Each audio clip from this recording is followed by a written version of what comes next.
Le Seigneur bienheureux dit: ce n'est pas simplement en s'abstenant d'agir que l'on peut se libérer des chaînes du karma. Le renoncement seul ne suffit pas pour atteindre la perfection. Inéluctablement, l'homme se voit contraint d'agir par l'influence des trois gunas et ne peut demeurer inactif, même pour un instant.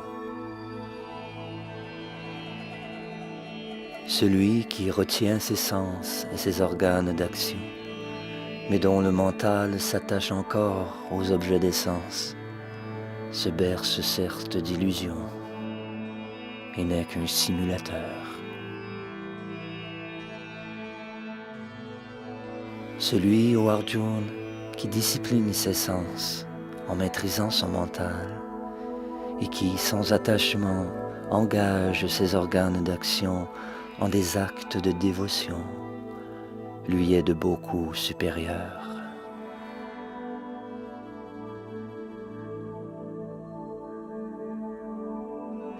Remplis ton devoir, car l'action vaut mieux que l'inaction.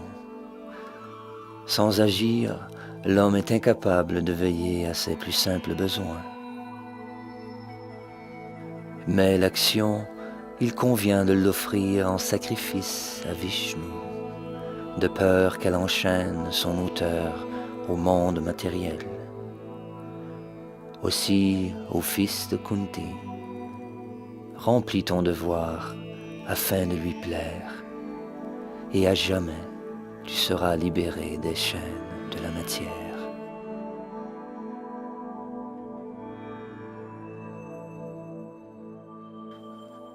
Au début de la création, le Seigneur de tous les êtres peupla l'univers d'hommes et de dévas. Recommandant les sacrifices à Vishnu, il les bénit en disant: que ces yagyas vous apportent le bonheur et répandent sur vous tous les bienfaits désirables.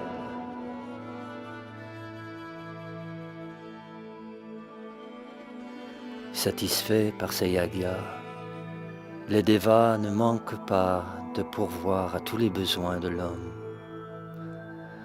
mais qui jouit de leurs dons sans leur rien offrir en retour est certes un voleur. Les dévots du Seigneur sont affranchis de toute faute parce qu'ils ne mangent que des aliments offerts en sacrifice. Mais ceux qui préparent des mets pour leur seul plaisir ne se nourrissent que de péché. Ô Arjuna, celui qui n'accomplit pas de sacrifice comme le prescrivent les Védas vit certes dans le péché. Il existe en vain celui qui se complaît dans les plaisirs des sens.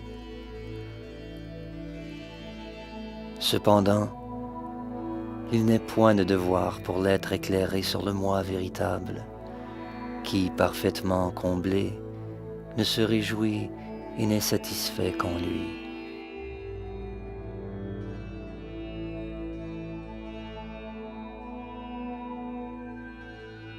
Celui qui a réalisé son identité spirituelle ne poursuit aucun intérêt personnel en s'acquittant de ses devoirs, pas plus qu'il ne cherche à fuir ses obligations. Nul besoin pour lui de dépendre d'autrui. Ainsi, l'homme doit agir par sens du devoir, détaché du fruit de ses actes, car par l'acte libre d'attachement, on atteint l'absolu.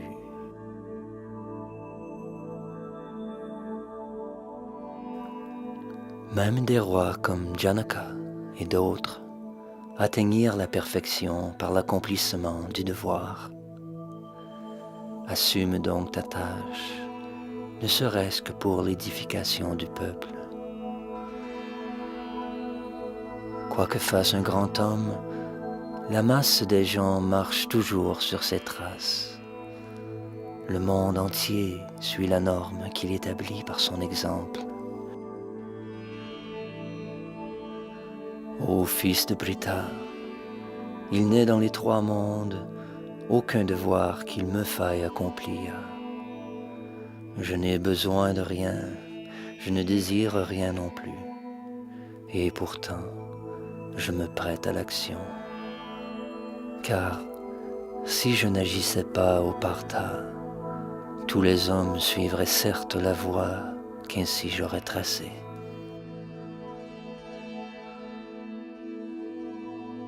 En accomplissant son devoir aux descendants de Bharat, l'ignorance s'attache aux fruits de son labeur.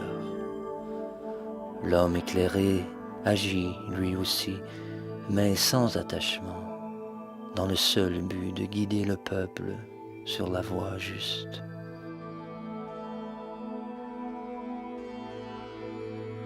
Que le sage ne trouble pas les ignorants, attachés aux fruits de leurs actes.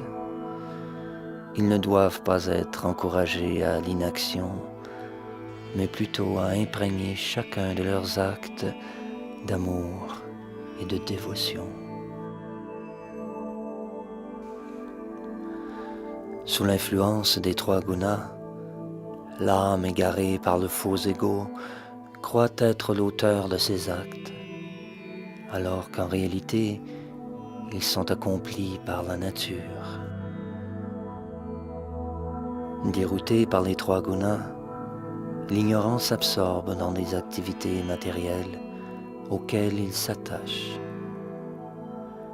Mais bien que, par la pauvreté du savoir de leur auteur, ces actions soient d'ordre inférieur, le sage ne doit pas troubler celui qui les accomplit.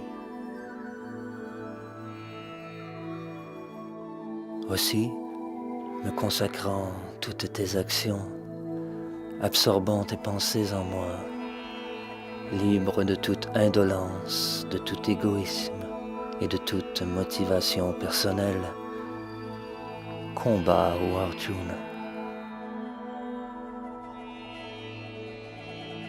Celui qui remplit son devoir selon mes instructions et qui suit cet enseignement avec foi, sans envie, celui-là se libère des chaînes du karma. Mais ceux qui, parce qu'ils sont envieux, négligent de toujours appliquer mes enseignements, ils sont, sache-le, illusionnés, privés de connaissance, voués à l'ignorance et à la servitude.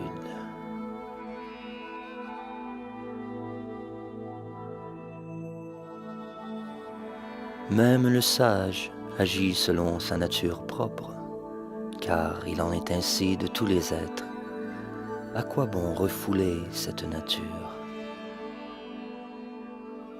Mieux vaut s'acquitter de son devoir propre, fût-ce de manière imparfaite, que d'assumer celui d'un autre, même pour l'accomplir parfaitement. Mieux vaut échouer ou mourir en remplissant son propre devoir, que de faire celui d'autrui, chose fort périlleuse. C'est la concupiscence seule, ô Arjuna, née au contact de la passion, puis changée en colère, qui constitue l'ennemi dévastateur du monde et source de péché. De même que la fumée masque le feu, de même que la poussière recouvre le miroir et que la matrice enveloppe l'embryon, divers degrés de concupiscence recouvrent l'être. Ainsi, ô fils de Kunti, la conscience pure de l'être est voilée par son ennemi éternel, la concupiscence, insatiable et brûlante comme le feu. C'est dans les sens, le mental et l'intelligence qu'elle se loge, cette concupiscence, qui égare l'être en étouffant son savoir véritable. Aussi, ô Arjuna, commence par enrayer le fléau de la concupiscence, source même du péché, en réglant tes sens. Écrase, au meilleur des Bharatas, ce dévastateur de la connaissance et de la réalisation spirituelle.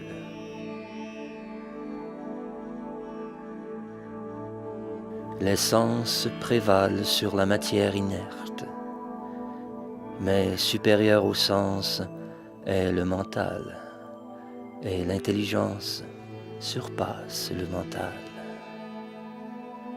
Encore plus élevé que l'intelligence, cependant, est l'âme.